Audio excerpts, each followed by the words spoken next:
incidente de segurança com esses dados, ou seja, uso indevido dos dados de uma pessoa, né, tratamento irregular desses dados, compartilhamento desses dados sem o devido consentimento, utilização e circulação desses dados dentro dos processos da empresa sem ter isso mapeado, né, e respaldado com os motivos pelos quais você está usando o dado, assim como também o consentimento do titular desse dado, permitindo que você acesse esse dado e trate ele da forma como você está tratando dentro dos seus processos empresariais.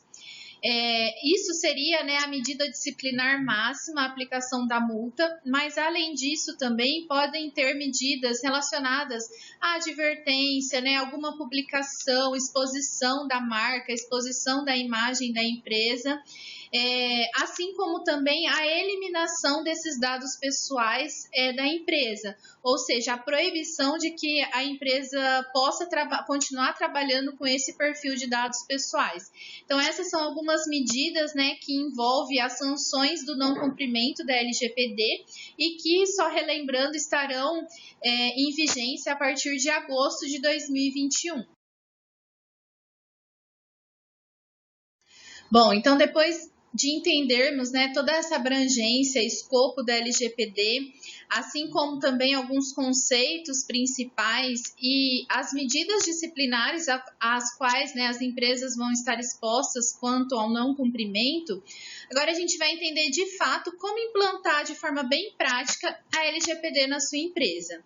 Então, primeiramente, né, o que a gente precisa ter é o mapeamento dos dados, que eu vou detalhar um pouco mais à frente com vocês. Então, a gente precisa mapear todos os dados que a empresa acessa, né? Por onde vêm esses dados, o que eu faço com esses dados, por onde ele circula e qual o destino final dele. Né?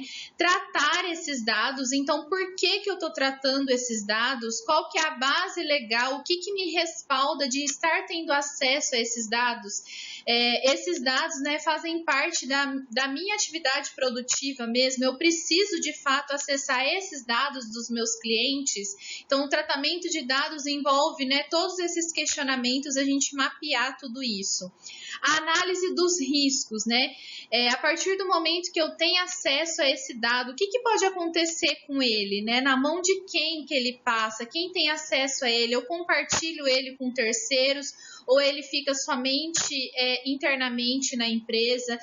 Caso aconteça algum incidente de segurança com esse dado, qual o risco a qual eu estou exposto, né? Qual que é a proporção de exposição desse dado mediante o incidente de segurança. Então, todos esses questionamentos, né, e todo esse mapeamento a gente faz dentro da análise dos riscos.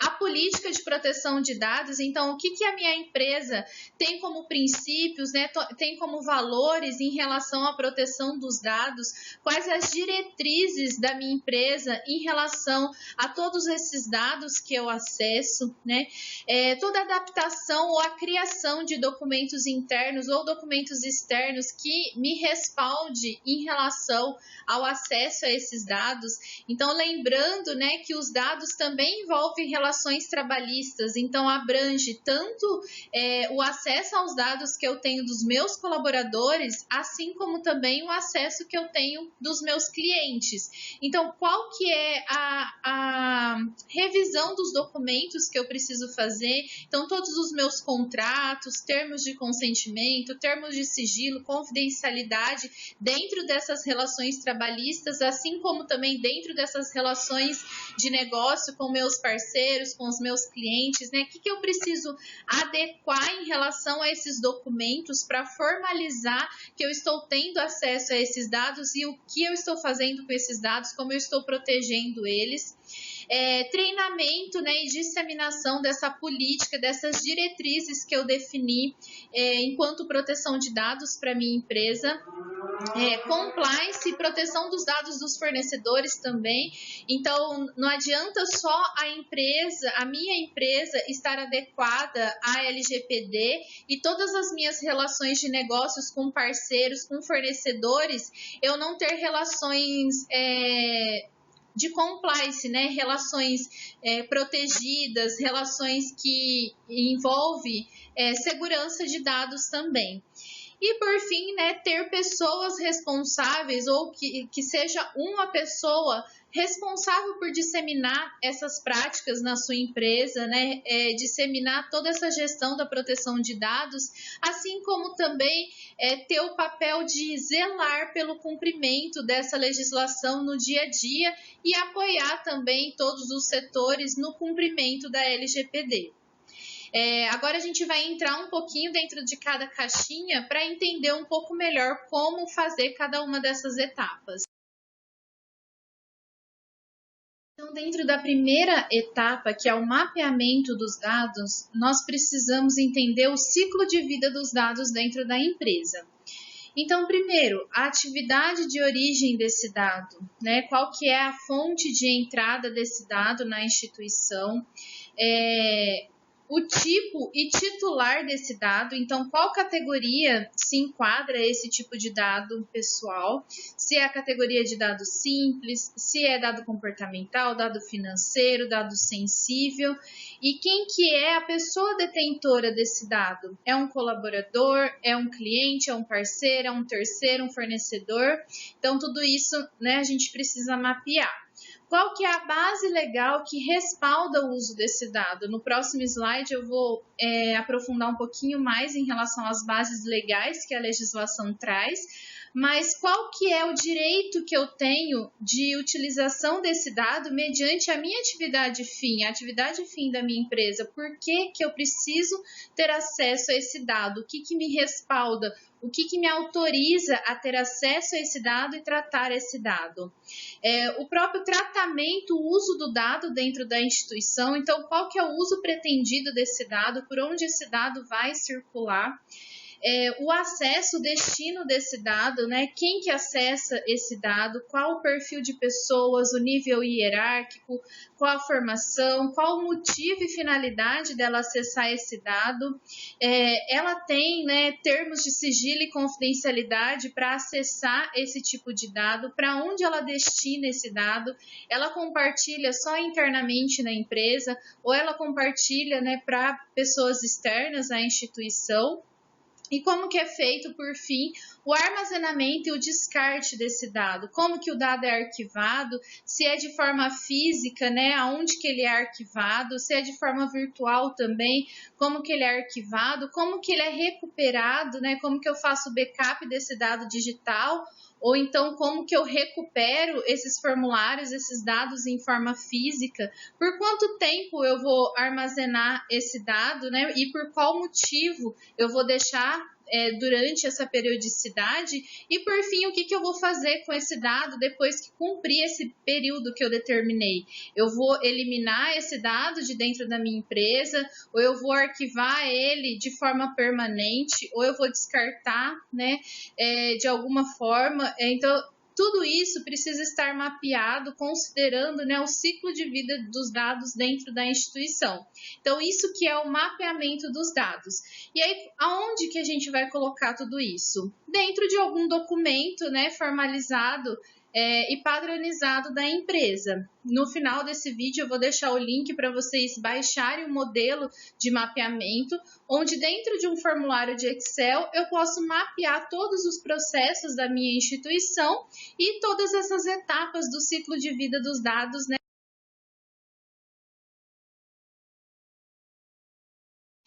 Então, após eu mapear todos os dados e o ciclo de vida desses dados dentro da minha empresa, eu preciso correlacionar todo esse mapeamento com a base legal que respalda o uso pretendido desses dados dentro da empresa.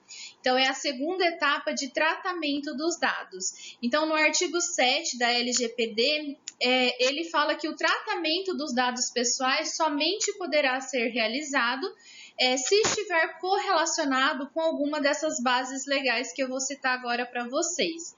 Então, no artigo 7, ele trata dos dados pessoais gerais, aqueles categorizados como simples, comportamentais, financeiros, No artigo 11, ele trata sobre as bases legais relacionadas aos dados sensíveis, e no artigo 14, ele trata sobre a base legal relacionada aos dados de criança e adolescente.